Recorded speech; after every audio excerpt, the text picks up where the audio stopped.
ఈశ్వరుడు అంటే బాబు, దేవుడు కుమారుడు అంటే ఆయన ఎలా పలుకుతాడు? భయమేసింది.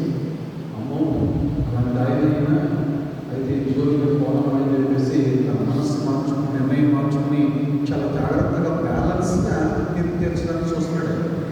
ప్రజలు వెలుడు కన్నా ఊర్పులు వీళ్ళు యేసుప్రభువు సిలువేషన్, యేసుప్రభు సిలువేషన్ దగ్గర గోలు పెడతారు. ఒక కండిషన్ పెట్టాడు. ఏం పెట్టాడు? బరబ్బ అనేటువంటి బంధువుడు గమ్మున్నాడు కదా, అటవలో మాటలు బయటికి రాదు. బరబ్బ అనేటువంటి ఒక బంధువుడు గమ్మున్నాడు కదా.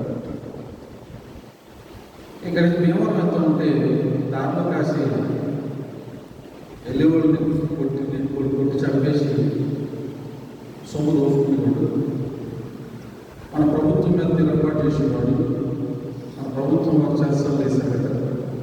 అతను పట్టుకుని చాలా కష్టపడి వేరప్పంలా ఉండేవాడు. అతను పట్టుకుని చర్చలు వేశాడు కదా. ఒక కండిషన్ పెడతాడు, అటువంటి పరబ్బాను నేను విడుదల చేయనా, యేసును మీకు అప్పగించాను. యేసును విడుదల చేయనా, పరబ్బాను విడుదల చేయనా అంటే వాళ్ళు ఏమన్నారు? ఎందుకనండి? అసూయ. అవును, ప్రధాన యాజకుడు యేసుప్రభు సిలువ మీద సిలువేయమని కోర్టుకెళ్ళింది ఎవరు? ప్రధాన యాజకుడు. అంటే దేవుడు వాక్యం చెప్పేవాళ్ళు, బలు నడిపించేవాళ్ళు, దేవుడు వాక్యం బోధించేవాళ్ళు. అన్య దేవతల భక్తులు కాదు, అన్య దేవుడు పూజించేవాడు కాదంటాడు. యెహోవా దేవుని ఆరాధించేవాళ్ళు, దేవుని క్రమం అంతా తెలిసినటువంటి వాళ్ళు, దేవుని గురించి అన్ని విషయాలు తెలిసినటువంటి వాళ్ళు. ఎవరు సెలవేయమంటారు? దేవుని గురించి అంతా తెలిసి దేవుని గురించి బోధించేవాడు, దేవుని అడ్డం పెట్టుకుని సంపాదించేవాళ్ళు, దేవుని మీద ఆధారపడి బతికేవాళ్ళు, దేవుని అధికారాన్ని, దేవుడిచ్చిన అధికారాన్ని చేజిక్కించుకుని సంత వీధుల్లో వందనాలు చెప్పుకునేటువంటి వాడు, అక్కడ సమాజ మందిరాలు అగ్రపేటాలు కోరుకునేవాళ్ళు. ఎవరైనా సిల్వా ఎవరిచ్చారు గౌరవాన్ని, ఎవరిచ్చారు ఔన్నత్యాన్ని, ఎవరిచ్చారు అధికారాన్ని? వాళ్ళని. మీరు పెచ్చోళ్ళ కదా, పెచ్చోళ్ళ కదమ్మా, పెచ్చోళ్ళకే చెప్పాలంటే మెంటోళ్ళు అనమాట చెప్పాలంటే. ప్రభుత్వ ప్రియమైన ద్వారా అప్పుడు చేసేదానికి లేక వినట్లేదు. అంశబద్ధవంతుడైన ఒక వ్యక్తి, అంత అధికారి, ఒక కలెక్టర్ ఒక వ్యక్తి వరకు ఎంతో పోరాడతాడు. ఇంకా ఎంతలేదు అనుకోండి, ఏం చేస్తాడు? మీ కర్మకి వాళ్ళని అప్పించేసేస్తాడు. అలా ఇలా చేతులు కడిగేసుకుంటాడు. ఇలా ఏం చేశాడంటే చేతులు కడిగేసుకుంటాడు. ఈ నీతి మందుని యొక్క అపరాధం మీద భార్యగా ఉంటుంది కానీ ఉండకుండా చేతులు అప్పుడు వాళ్ళు ఏమన్నారు? మా మీదను మా పిల్లల మీదను ఉండును కాక పొందించుకున్నారండి శాపాన్ని. యేసుప్రభు గుర్తులేదు, యేసుప్రభు చేయించట్లేదు.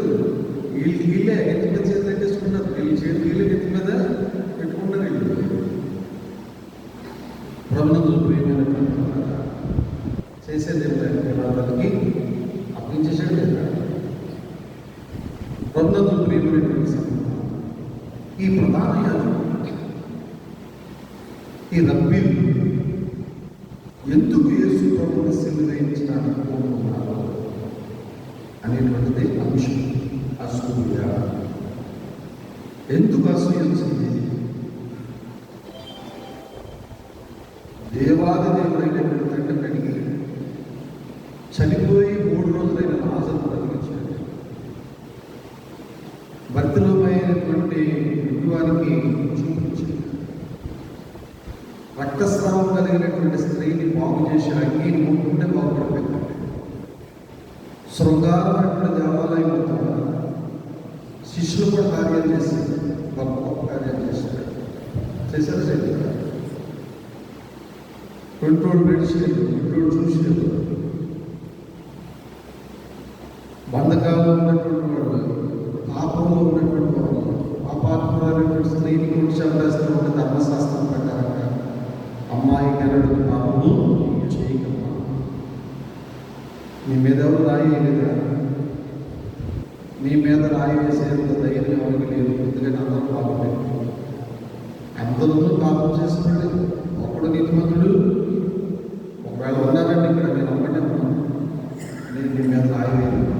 క్షేమంగా మంచిగా ఉండండి, బాగా ఉండు, మంచిగా బ్రతుకులు, నీ జీవితాన్ని మార్చుకోమని చెప్తే కొనవూపులతో చచ్చిపోయి రాళ్ళ దెబ్బలు తగిలి పడతానేంత ఉన్నటువంటి స్త్రీ, అస్తవ్యస్తమైన పరిస్థితిలో ఉన్న స్త్రీ రక్షించబడిందంటే ఆమె ఎంతగా మారిపోతుందంటే మరి మొత్తం ఆమె సీమోని యేసు పాదాలు పడినటువంటి ప్రభుత్వ ప్రియమైనటువంటి వరబ్బ విషయంలో మనం ఆలోచన చేస్తే బరబ్బ దేవుడు ఒకసారి నాటించాడు. నువ్వు నాతో చేతులు ఈ రాజ్యాన్ని మనం వశపరుచుకుంటాం. నీ దగ్గర జనబలం ఉంది, నా దగ్గర యుద్ధ బలం ఉంది, కత్తులు ఉన్నాయి, నేను ఇలా దాడి చేయగలను అన్నప్పుడు ఆయన ఏమిచ్చాడు మాట? యేసుప్రభు బరబ్బకు మాట ఇచ్చాడు. ఆ మాట ఏంటది? బరబ్బ, నీ కొరకు నేను ప్రాణం పెడతానే కానీ నీతో చేతులు.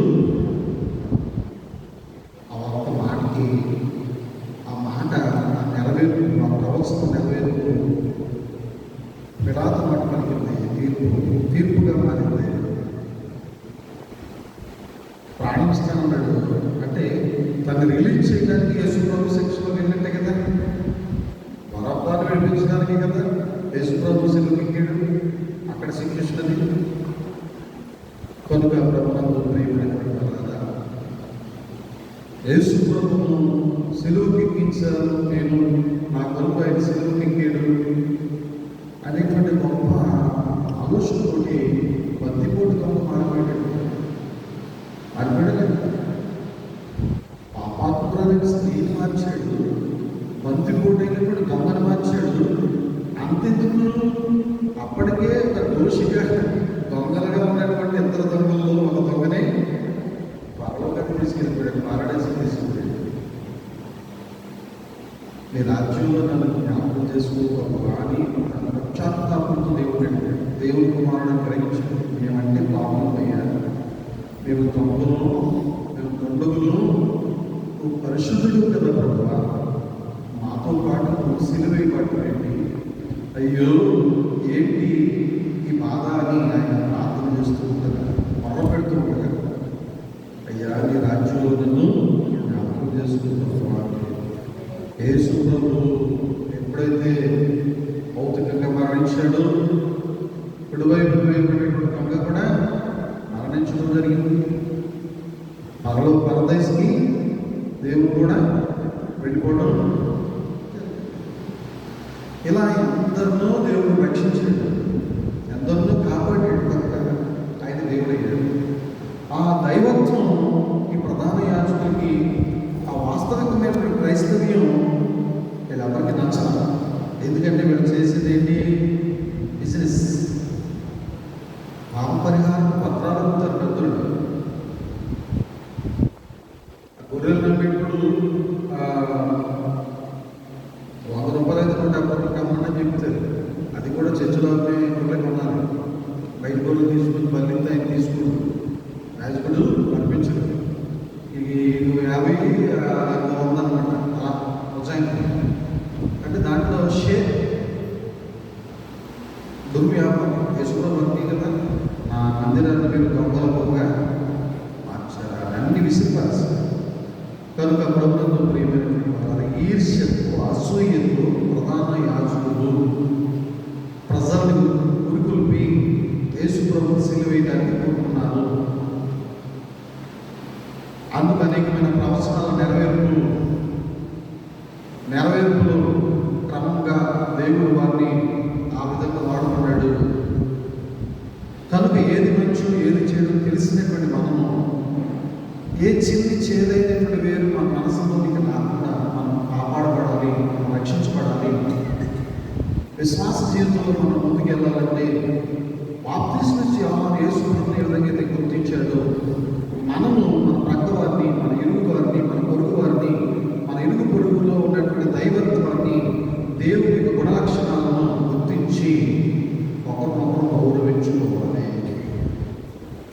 గౌరవించుకోవాలంటే వద్దా? అప్పుడే మన శాసనీయం పరిమళ వాసనతో అటువంటి కృప దేవుడు మీకు కలిగించుకున్నాక ఆమె లేచి దేవుడు ప్రార్థన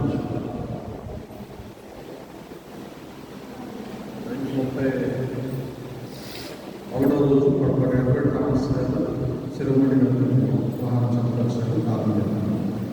సకల ఆశలు